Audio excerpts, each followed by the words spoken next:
आज मैं बहुत परेशान हूँ। रात तो जैसे गुजरने का नाम ही नहीं ले रही थी। रेशमा के कानों में अपने बेटे विपिन की कही बातें हथौड़े की तरह गूंज रही थी। विपिन ने अपने पिता शेखर को घर लाने के बाद से ही घर में हर जरूरी इंतजाम कर दिए थे, मगर वह खुद करीब 8 घंटे से गायब था। इतने बड़े घर में रेशमा और शेखर अजनबियों की तरह एक कमरे में बैठे थे। यहाँ ये नए नए थे, किसी से जान पहचान नहीं थी। थोड़ी देर में डॉक्टर आए और शेखर की जांच की। साथ में विपिन भी आया था और फिर विपिन कहीं चला गया।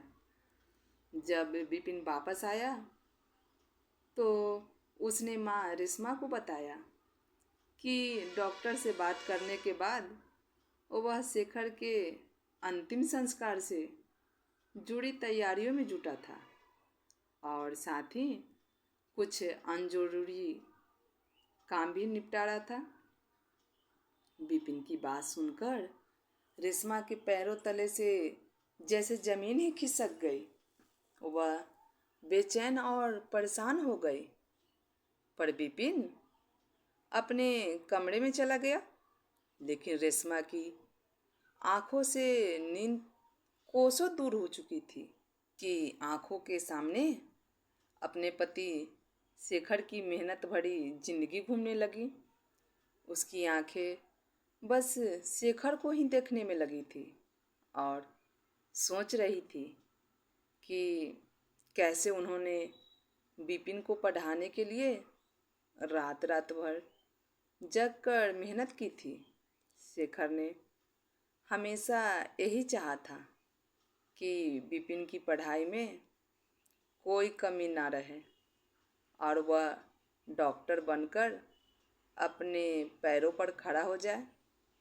शेखर की मेहनत रंग लाई और विपिन ने प्रदेश में टॉप कर सरकारी मेडिकल सीट हासिल की। लेकिन विपिन की महत्वाकांक्षाएं यही नहीं रुकी। वह सर्जन बनने के लिए इंग्लैंड चला गया और फिर वहीं बस गया। 10 साल बाद जब वह वापस आया तो शेखर बिस्तर पर थे, गंभीर रूप से बीमार। विपिन ने रेशमा और शेखर को अपने साथ इंग्लैंड जाने का निर्णय लिया, यह सोचकर कि शायद वहाँ उनका बेहतर इलाज हो सके। रेशमा आना नहीं चाहती थी, मगर शेखर की हालत देखकर उसने मना नहीं कर पाई। वह जानती थी कि पति की हालत ऐसी नहीं थी कि वे भारत में अकेले रह सके।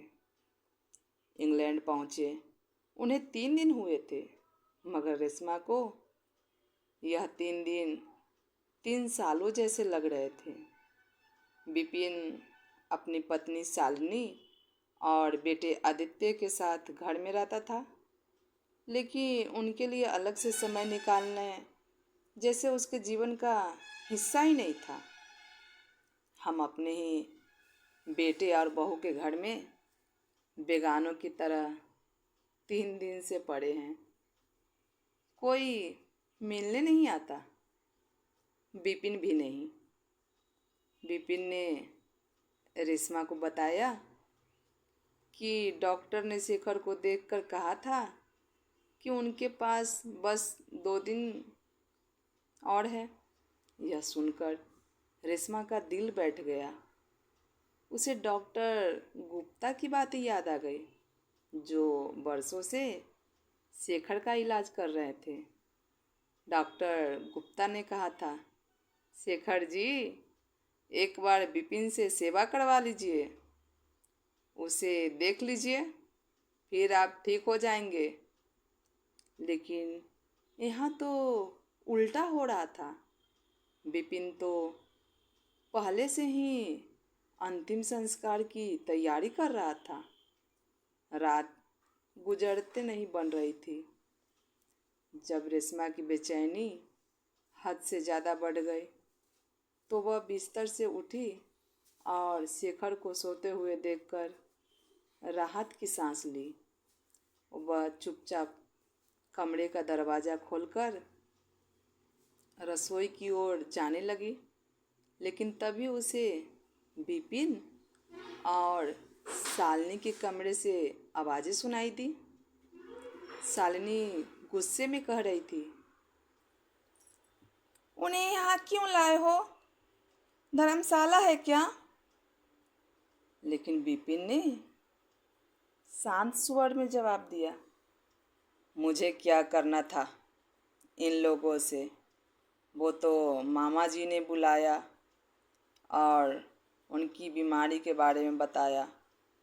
अब डॉक्टर ने भी कह दिया है कि बस 2-3 दिन है। पापा के गुजरने के बाद माँ को इंडिया छोड़ाऊँगा। मकान की बात कर ली है, उसे बेच दूँगा, 1 करोड़ मिल जाएगा। माँ भी कितने दिन जिएगी? 1-2 दिन में इन्हें बर्दाश्त कर लो। शालिनी ने ठंडी आवाज़ में कहा, देखो, मुझे इन सब में कोई दिलचस्पी नहीं है। मैं उनके कमरे में नहीं जाने वाली और आदित्य को लेकर होटल में चली जाऊंगी। तुम खुद देख लो क्या करना है।